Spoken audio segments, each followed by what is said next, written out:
이와 같이 성령도 우리의 연약함을 도우시나니 우리는 마땅히 기도할 바를 알지 못하나 오직 성령이 말할 수 없는 탄식으로 우리를 위하여 친히 간구하시니라. 마음을 살피시는 이가 성령의 생각을 아시나니 이는 성령이 하나님의 뜻대로 성도를 위하여 간구하시니라. 우리가 알거니와 하나님을 사랑하는 자 곧 그 뜻대로 부르심을 입은 자들에게는 모든 것이 합력하여 선을 이루느니라. 하나님이 미리 아신 자들을 또한 그 아들의 형상을 본받게 하기 위하여 미리 정하셨으니 이는 그로 많은 형제 중에서 맏아들이 되게 하려 하심이니라. 아멘. 오늘 본문 말씀 28절을 보면 하나님께서 모든 일이 합력하여 선을 이루게 일하신다라고 되어 있죠. 우리가 이 말씀을 믿음으로 하나님을 신뢰함으로 받아들이면 우리가 세상에 살아갈 때 불안이나 염려 이런 것들로부터 자유로워질 수 있습니다. 하나님께서 가장 선한 길로 인도하신다라고 하는데 지금 우리에게 어려운 일이 있다 하더라도 하나님을 신뢰하고 이 말씀을 우리가 믿는다면 우리에게 걱정이나 불안은 필요가 없겠지요. 그런데 문제는 우리가 그렇게 염려 걱정 없이 살아가지 못할 때가 또 너무 많다라고 하는 것이죠. 세상에서 살아가면서 내일 무슨 일이 벌어질지 아무도 모르고 또 해야 될 일이 있는데 그 해야 될 일을 내가 제대로 못했을 때 등등 여러 가지로 우리는 걱정을 하며 살아갑니다.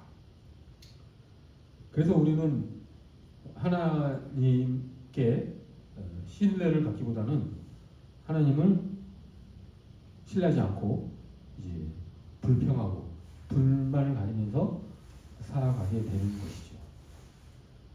그 마음 깊은 곳에서는 불안이 있습니다. 불안이라고 하는 것은 인간이 타락한 이후에 그 심리 깊은 곳에 놓여 있는 인간이 피할 수 없는 그런 심리지요. 아무도 그 불안에서 자유로운 사람은 아무도 없습니다. 오늘날 자본주의 사회에서 마케팅하는 방법이 무엇입니까? 사람들의 그 불안 심리를 이용을 해서 자기 회사 물건을 많이 팔려고 하지요. 보험이 특히 그렇지 않습니까? 학원도 그렇죠.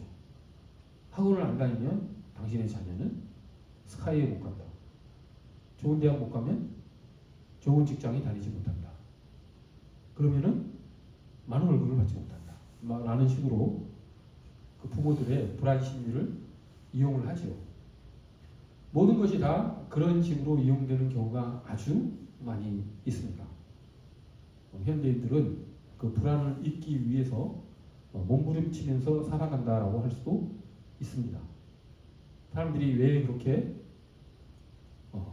성공에 집착을 하고 사람들이 왜 그렇게 인기에 집착을 하고 사람들이 왜 그렇게 돈에 집착을 하겠습니까? 또 오늘날 사람들은 그 이성에 대해서도 아주 집착을 많이 하죠. 한시라도 이성을 사귀지 않으면 불안해서 못 견디는 사람들도 많이 있습니다. 그 심리 기저에 불안을 잊고 싶어하는 마음이 있다라고 하는 것이죠. 불안하기 때문에 성공하는데 자기 시간을 다 투자하고 하면서 불안을 잊고 싶은 것이죠. 근데 우리 그리스도인들은 오늘 본문에 나오는 말씀처럼 이 말씀을 우리의 삶에 적용하면서 이 말씀을 신뢰하면서 우리가 살아가야 될 것입니다. 그렇다 그래서 우리가 이 말씀을 온전히 믿을 수는 없죠.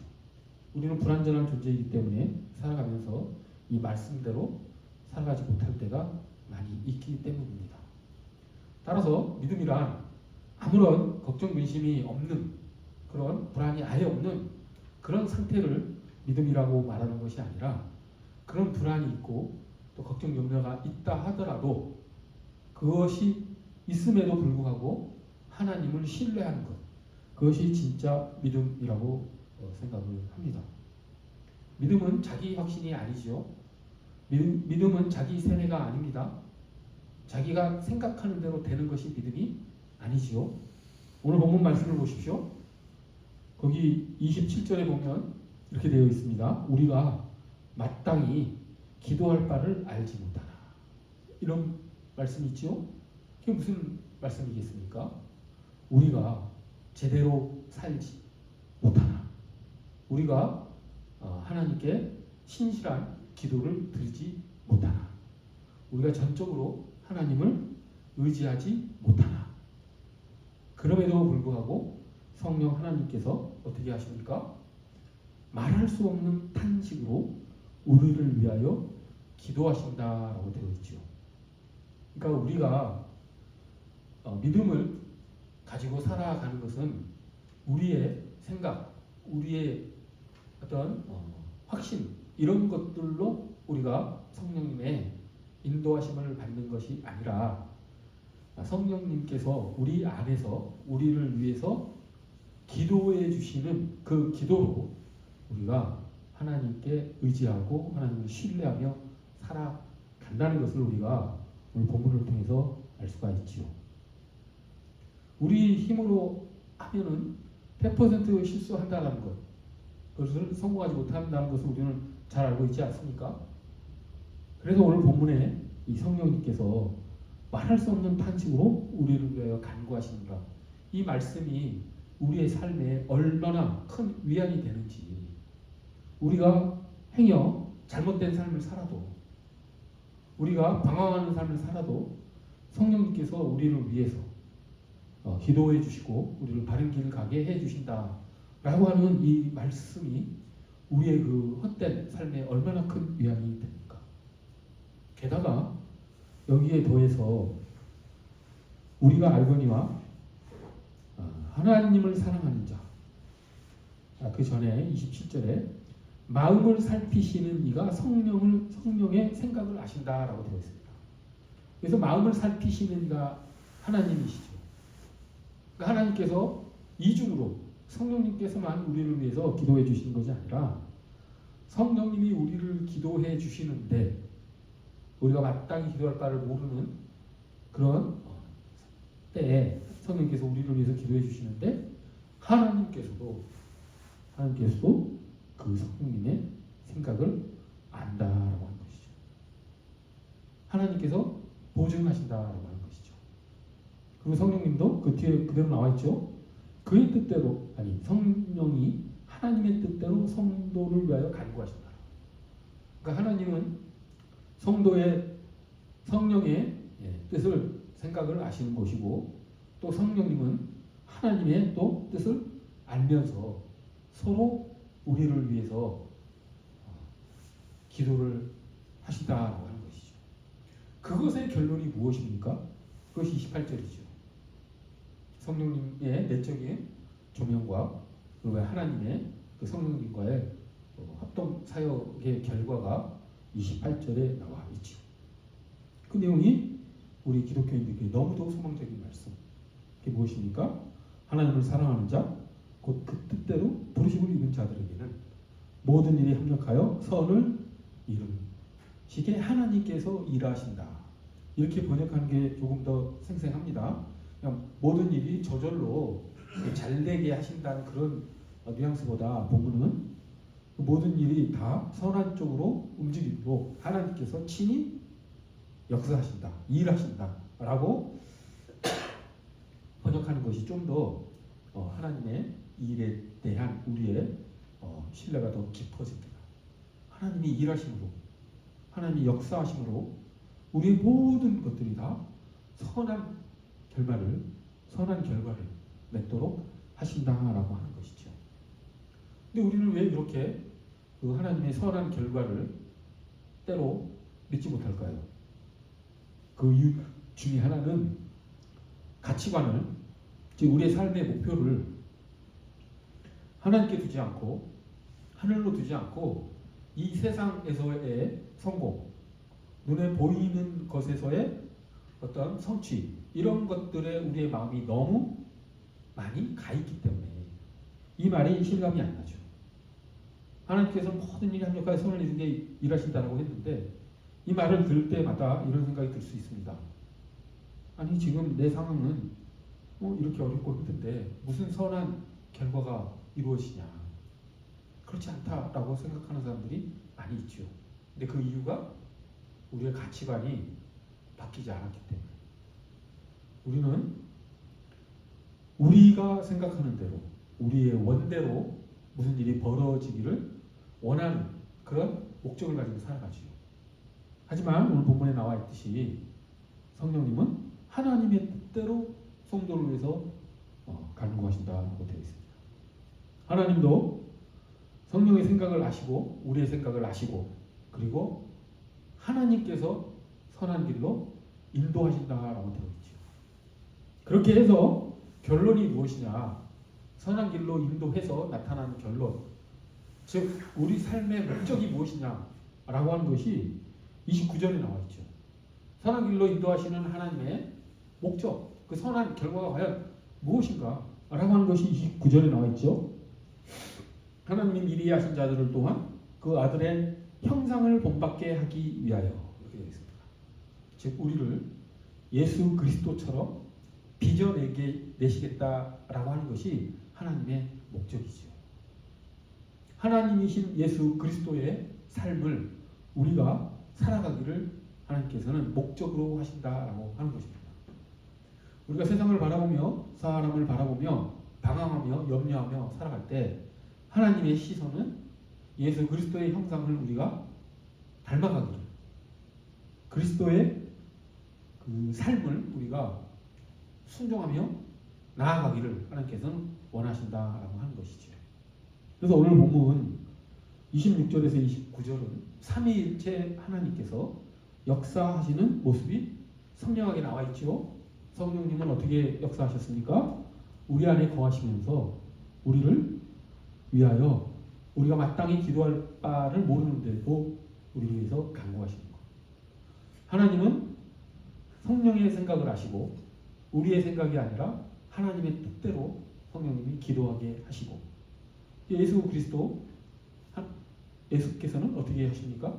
이 땅에 성육신 하셔서 삶을 몸소 우리에게 보여주셨죠.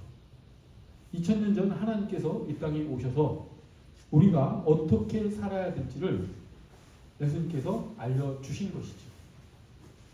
그렇기 때문에 우리의 삶의 목표, 목적, 가치관은 이렇게 삼위일체 하나님에 의해서 서로 이렇게 중첩되면서 우리를 완전하게 살아갈 수 있도록 우리를 이끌어 가신다라고 하는 것이죠. 성령님이 우리 내적으로 하나님께서 또 천상에서 예수 그리스도께서 이 땅에 오셔서 우리의 선한 길, 즉 예수 그리스도의 형상을 닮은 삶을 살도록 우리를 인도해 가신다라고 하는 것입니다. 그래서 오늘 본문 말씀이 우리 그리스도인들, 우리에게 정말 우리의 삶의 중심, 이 말씀이 우리의 삶을 이끌어 나가는 힘이 되길 원합니다. 이 말씀을 우리의 마음속에 간직하고 살아간다면 우리가 잠시는 불안해하고 걱정할 수 있겠지만 그 밑바닥에서는 말할 수 없는 평강이, 그런 평안이, 그리고 주님의 은혜가 우리에게 나타나지요. 그렇게 살 수 있는 유일한 방법은 이렇게 성령님의 인도하심, 하나님의 뜻대로 살아가는 것, 예수 그리스도의 형상을 닮아가는 것, 그것을 위해서 하나님께서 모든 일이 합력하여 성을 이루도록 역사하신다라고 하는 것을 우리가 믿음으로 믿고 나아가야 될 것입니다. 우리 실생활에서 이것이 간증이 되기를 원합니다. 나는 정말 이런 일이 나에게 왜 벌어졌는지 모르겠다.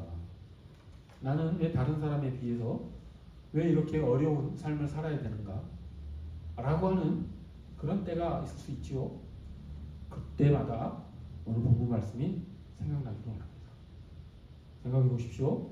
예수님께서 십자가에 매달려 돌아가신 것은 악이 승리한 것이죠. 그 로마 병정들, 로마 총독, 사두개인들, 제사장들, 바리새인들의 죄로 인해서 예수님이 십자가에 매달리지 않았습니까? 악이 승리한 듯이 보이죠. 하지만 하나님께서 오늘 본문 말씀처럼 모든 일이 합력하여 선을 이루도록 그 십자가의 죽으심을 통해서 인류의 구원을 이루어내시죠. 그것이 하나님의 방법입니다. 죽음으로 죽음을 이겨내셨다라고 하는 것. 예수님께서 말씀하신 것 중에서 우리의 생각에 깊이 들어오는 말씀 중에 하나가 또 한 알의 밀이 땅에 떨어져 썩지 아니하면 열매를 맺지 못한다라는 말이 있지 않습니까? 그 말씀도 이와 같은 맥락에서 주님께서 우리에게 주신 말씀이시죠.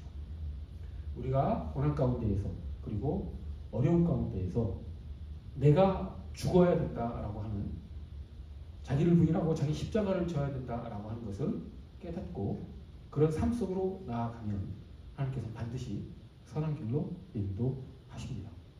그것이 오늘 본문에서 사도 바울이 우리에게 전해주는, 사도 바울은 이러한 간증을 너무도 많이 가졌던 사람이었죠.